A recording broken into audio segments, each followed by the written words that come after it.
আজকে এই 1 বছর পরে আমরা সেই পুরনো কথাই আলোচনা করব।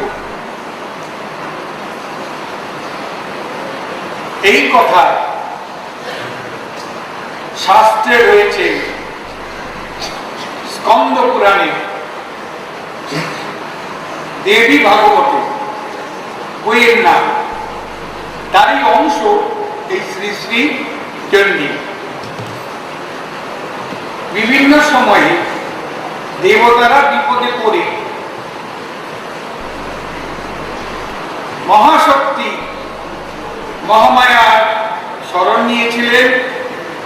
তিনি এসে কিভাবে অসুরদের সংহার করে দেবতাদের আবার স্বর্গরাজ্যে প্রতিষ্ঠিত করেছিলেন, সেই কথা, সেই কাহিনী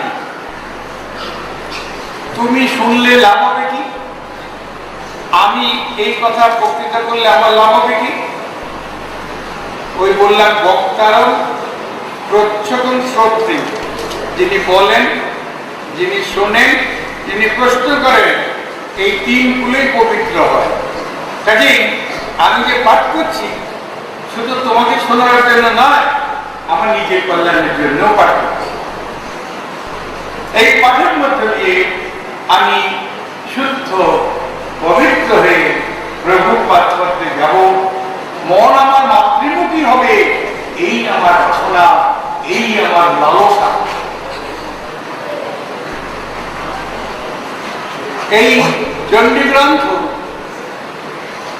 আলোচনা করতে গিয়ে আমরা 2-1টি কথা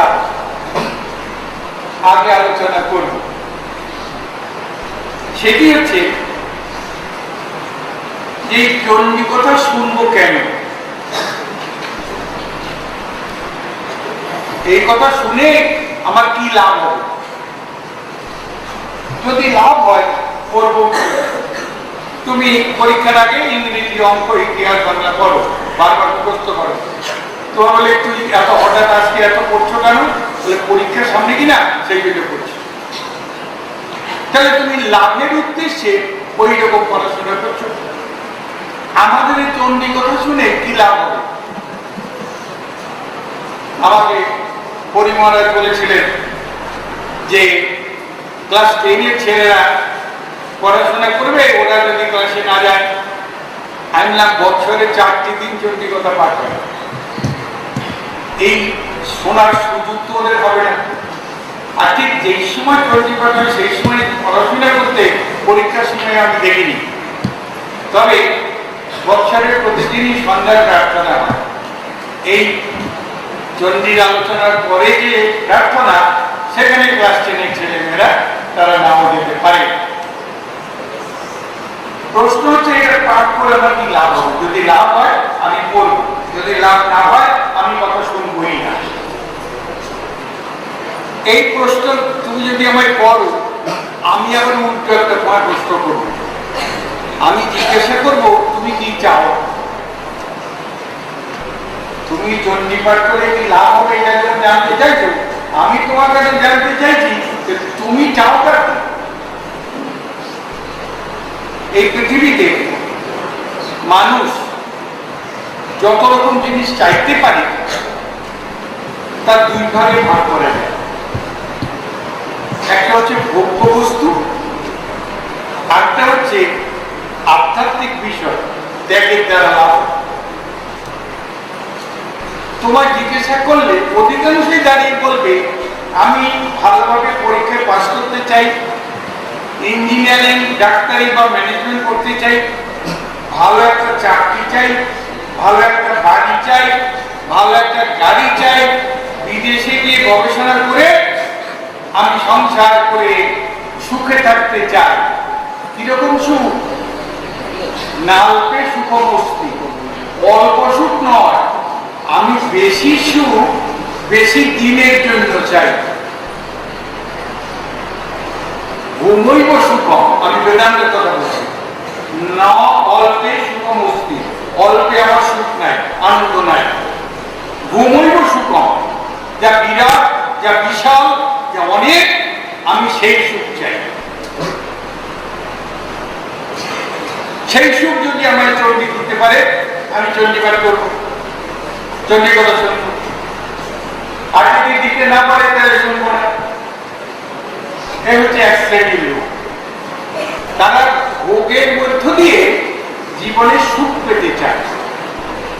মনে রাখতে হবে, সুখ আর শান্তি এক কথা নয়। সুখটা হচ্ছে দেহে, শান্তিটা হচ্ছে মনে। এই দেহ এবং মন নিয়ে জীবনটা গঠিত। শুধু মন নিয়েও জীবন নয়, শুধু দেহ নিয়েও জীবন নয়। যখন সুখের কথা বলো তখন দেহের সুখ, যখন শান্তির কথা বলো তখন মনের শান্তি। আরেক রকম লোক আছে, তাদের সংখ্যা কম। তারা বলে যে না, আমি বিদ্যালাভ করেছি, কিন্তু এই বাড়িঘর, এই গাড়ি, এই চাকরি, এই অর্থ, এই বৈভব, এই সম্পদ, এই আমার ভালো লাগে না, আমি এর বাইরে যেতে চাই, সেখানে গিয়ে শান্তি লাভ করতে চাই।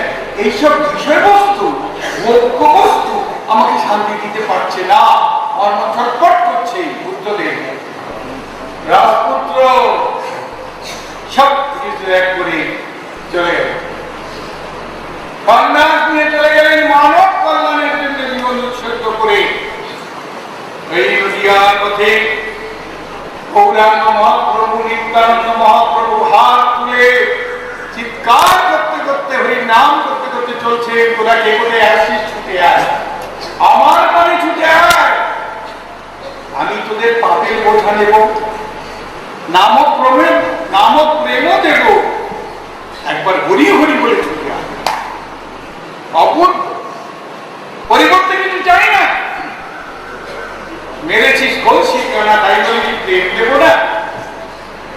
মাথায় কি মেরেছিস, কিন্তু তথাপি তুই দাঁড়া, মাথা উঁচু কর, হাত তুলে বল হরি বল, একবার হরি বল, আমি তোর গোলাম হয়ে যাব। মাথায় বলছে এত পাপ করেছি জীবনে, এখন হরির নাম করে কি আমার পাপ যাবে?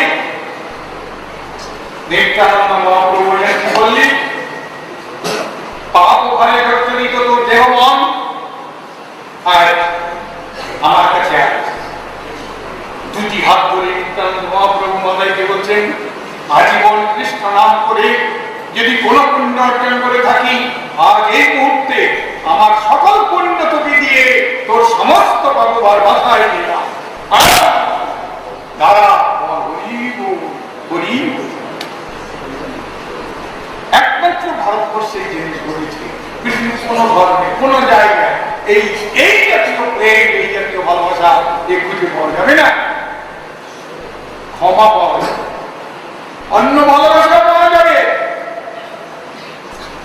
কিন্তু এই যে তোমার সর্ব পাপ আমি মাথায় নিয়ে তোমাকে পাপ মুক্ত করে দিলাম, একবার হরির নাম করো, এই জাতীয় ঘটনা খুব খুব বিরল।